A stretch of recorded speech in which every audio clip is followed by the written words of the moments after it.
I think it's time to stop being intimidated by French food. We're going to make a lamb stew, an easy thing to make, something that I can make, and I'm going to show you on this cloudy, rainy day. Welcome back to Bourdain. Everybody should know how to use a knife. Use everything, waste nothing. Let's start at the beginning. It ain't that hard, okay? Hope you're doing well. Welcome to my channel. If you are new, if you've been with me for a while, you may know the deal. We are working through Anthony Bourdain's layout cookbook. I'm doing every recipe in here for the first time. The vibe today is a little more chill because I just feel like vibing out. I just want to do this. So it is a classic lamb stew, Daube Provençale. I butchered it as I usually do. Plain and simple, we're going to sear up our lamb, deglaze the pan, make a wonderful sauce, slow cook it, and create another dish that will likely feed your damn soul.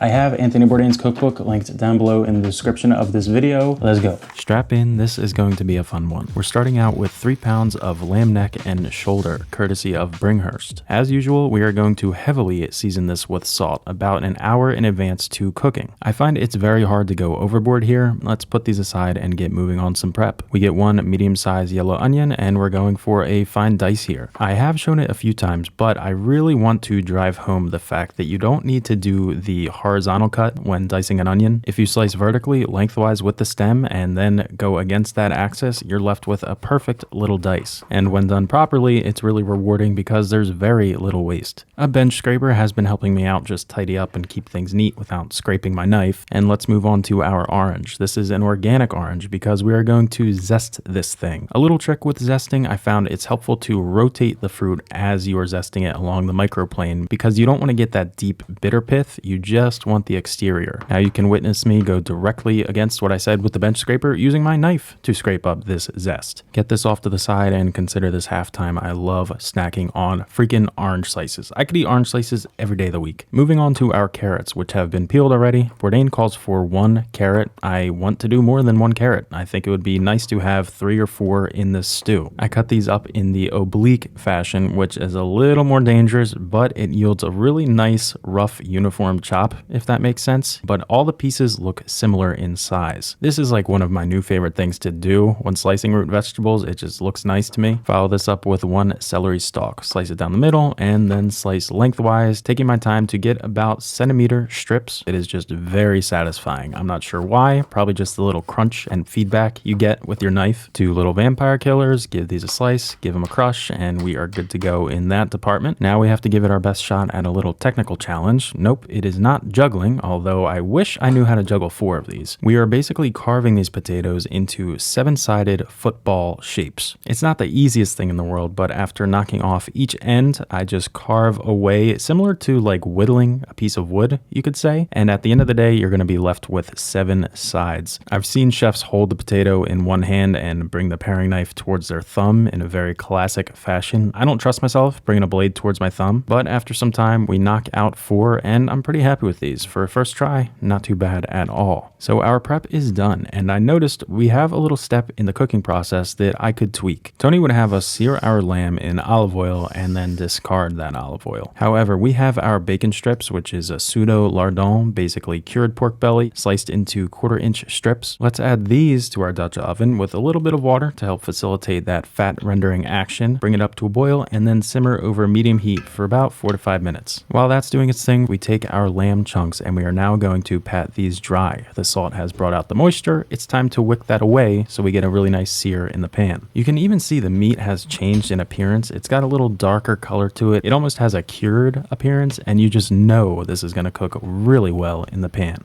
It is starting to get dark out there and the rain is coming, so let me get you the light so we can actually see what the heck I'm cooking here. Let's swing back to our bacon over medium heat. The water has evaporated and the fat is starting to render. I don't think I need to explain when bacon is cooked. You just know. It's crunchy, it's brown, it's delicious. I ate 4 pieces off camera. To reserve our fat, I pour all of this over a strainer set over a heat-proof bowl, and we come back to our Dutch oven. Getting a little bit of chicken stock and ripping that up to a boil, we're going to scrape the bottom of the pan, releasing that fond and giving us an amazing little flavor boost to this stew. Reserve this lovely liquid, and we're going to add our bacon fat to our medium-high Dutch oven. We're looking at about 2 tablespoons here. I don't want to go too heavy because this is fat that's just going to rise to the top. Moving on, we are adding our lamb. I like to give them a little press just to ensure there's a really nice contact with the pan and they can get that amazing Maillard reaction. I always like to rotate the pan 180 degrees halfway through cooking just to try and ensure everything gets cooked evenly, and we're getting some color here. The goal now is to brown every side of the meat. I always find that challenging because the pan's fond eventually starts to get black before all sides of the meat can get cooked. So if I get 1 to 3 sides of the meat browned, I'm more than happy with that. And here's a note for you, something I've learned. I don't think you're cooking right unless your fire alarm goes off, because there is going to be a decent amount of smoke if you're searing at the proper temperature.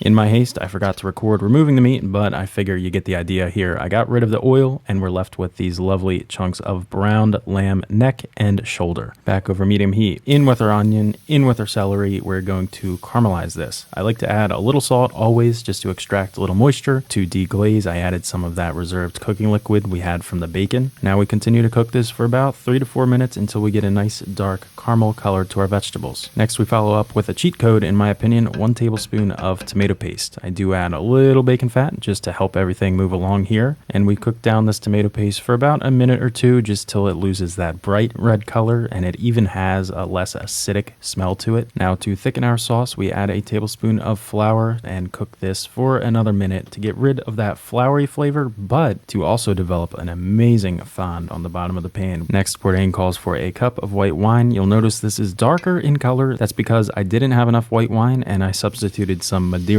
Let's add what's left of the cooking liquid with our bacon and bring this up to a high heat and scrape away that flavor we developed. We cook this for a minute or 2 until the liquid has reduced by half, and you're going to notice there's less of an alcoholic smell going on. Now Tony has us add 1 cup of chicken stock, and feeling this out, I just don't think it was enough. I love my stews to have enough sauce to really just take a bath in if necessary. So I add about a cup more of stock that I had sitting in the fridge and a little water, so this liquid is going to total around 3 cups. Once everything comes up to a simmer, we can now add our aromatics. The crushed garlic goes in, that orange zest, which is going to prove to be a total game changer, and now the crispy bacon. Give this a quick stir, and let's nestle our lamb into the cooking liquid along with a bouquet garni, which is parsley, thyme, and bay leaf wrapped up in a leek leaf. And as a little experiment, I did not sear 1 chunk of meat just to see what happens. So we bring this up to a simmer, and I'm really happy with the level of liquid we have here. It's not completely covering the meat, but there is enough to give it a sort of braising action. This is now going to cook at a low simmer with the lid on for an hour and a half. However, I ended up having to juggle this thing around my kitchen because I went to make another recipe. I'm happy with how it turned out. It was chaotic. It was a lovely piece of veal with some mushroom sauce and some fondant potatoes. However, I got ahead of myself. This is what we're looking at after about 2.5 hours of cooking, and off camera, I removed the meat and we now have our cooking liquid. Skim off some of this fat. Ideally, I think you could chill this in the fridge and you'll have a nice layer of solidified fat, making it much easier to remove, but this is more than sufficient for the time being.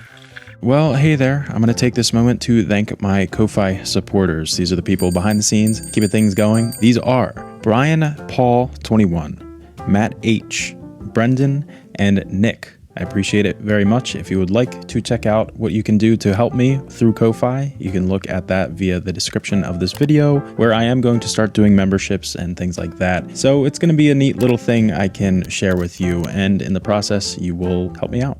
From here, I decided to use a fresh, medium-sized saucepan, adding our cooking liquid back in and bringing it up to a simmer. Giving this a taste, we're okay with the seasoning. The bacon has salt, the meat we seasoned well, we added a little salt to the vegetables, we're good to go. Let's add our lamb that I reserved off to the side back into our pot to bring it up to temperature. And please pardon one more misstep of mine. I did cook these carrots and potatoes in simply salted water for about 10 to 15 minutes until they became tender. We're going to add these to the stew. After everything everyone's gotten to know each other for about 3 to 4 minutes, it is time to plate this lovely home-cooked dish. I love serving these up because you can't really go wrong. You just get it all in a bowl, drizzle some gravy over it, and it is looking phenomenal. However, I always like to get the meat in the middle as a star and then surround it with the cast of vegetables, ladle that sauce all over it, and top with some parsley. This is looking divine. Now it's time for my favorite part. Is this worth it? Did we put in the work, and does it actually matter?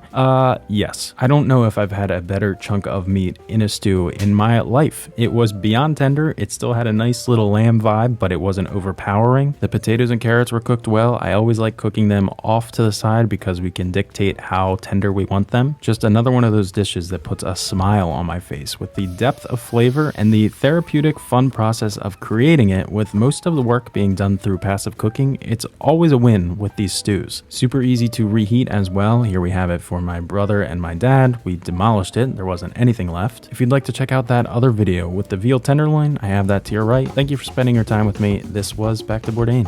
Stay organized, you clean up after yourself, you do the best you can.